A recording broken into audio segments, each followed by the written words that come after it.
মিটিংয়ে বলছে গাছে ঝুলিয়ে তৃণমূলকে পেটাবে, তার আগে নিজেদের বাঁচা, আগে নিজে বাঁচা চাচা, আপন প্রাণ বাঁচা।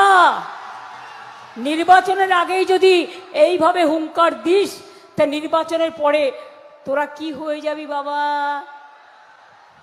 আসলে কি জানেন তো, কালিদাসের নাম শুনেছেন?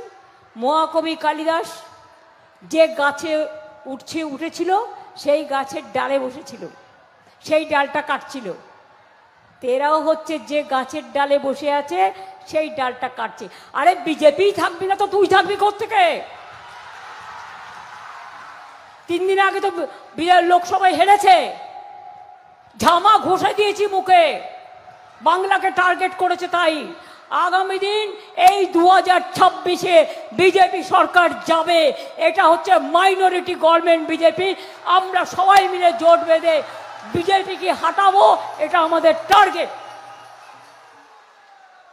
বাংলাকে টার্গেট করলে বাংলা দিল্লিকে টার্গেট করে, এটা মাথায় রাখবে। তুমি পলিটিক্যালি লড়তে পারো না, পুলিশকে দিয়ে প্ল্যান করে গ্রেপ্তার করানোর ধান্দাবাজি করছো। নির্লজ্জ বেহায়া দল বিজেপি, সাহস কত দেখুন। আমি একটা জায়গায় আমার কনস্টিটিউন্সিতে যাব, কলিন্স লেন, যদি অন্য কোনো পার্টির মিটিং থাকতো, আমি চাইতাম পারমিশন, তুমি আমাকে না দিলে আমি ভাবতাম অন্য পার্টির মিটিং আছে, তাই তুমি আমায় দিচ্ছ না, আমি কিছু ভাবতাম না।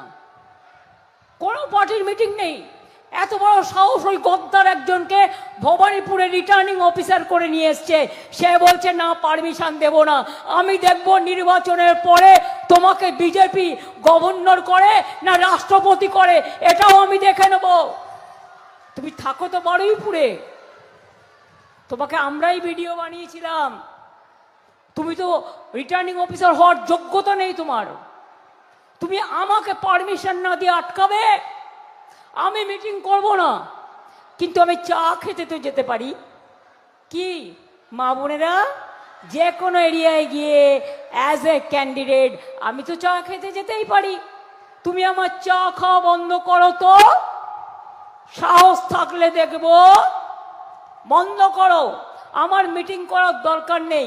আমি একটা এলাকায় গিয়ে, একটা রাস্তায় গিয়ে বসলেই সব চলে আসবে।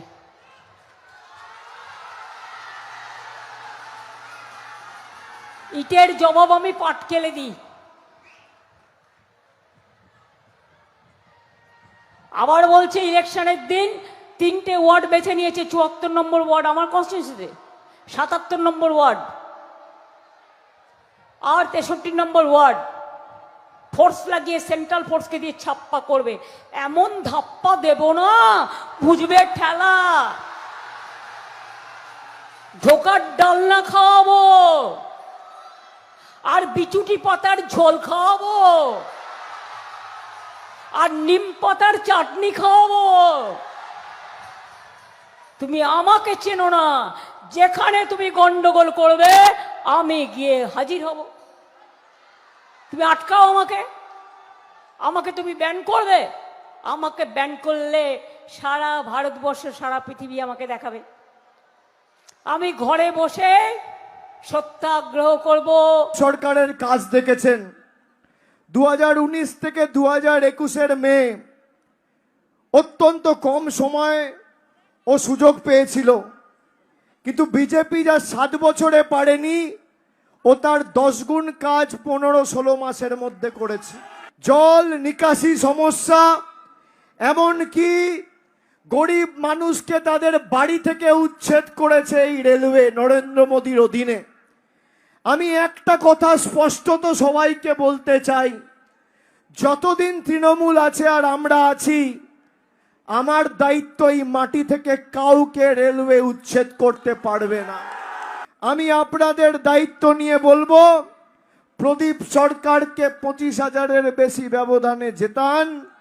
এখানে আপনাদের যা সমস্যা রয়েছে, এখানে জলের সমস্যা আছে, পানীয় জলের 8-9টা ওয়ার্ডে যদি করে, মামাটি মানুষের সরকার মমতা ব্যানার্জি করবে, নরেন্দ্র মোদী করবে না। মোদির গ্যারেন্টি মানে জিরো ওয়ারেন্টি, আর মমতা ব্যানার্জির গ্যারেন্টি মানে লাইফ টাইম ওয়ারেন্টি।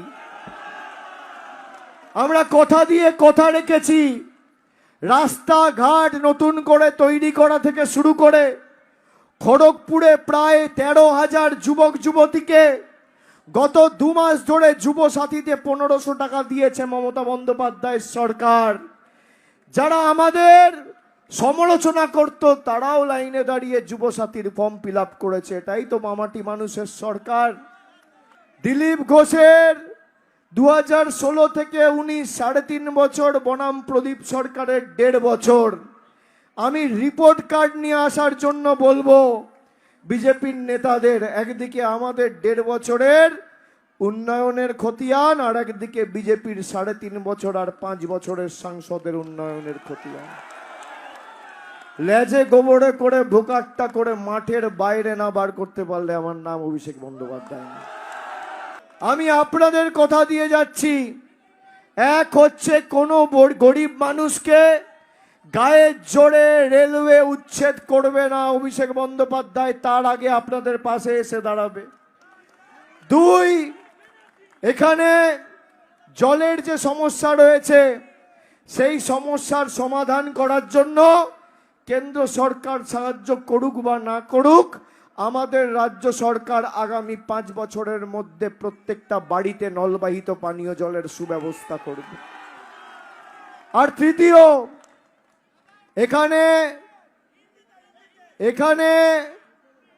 1-2 ইন্ডাস্ট্রির জন্য পলিউশনের একটা প্রবলেম আছে।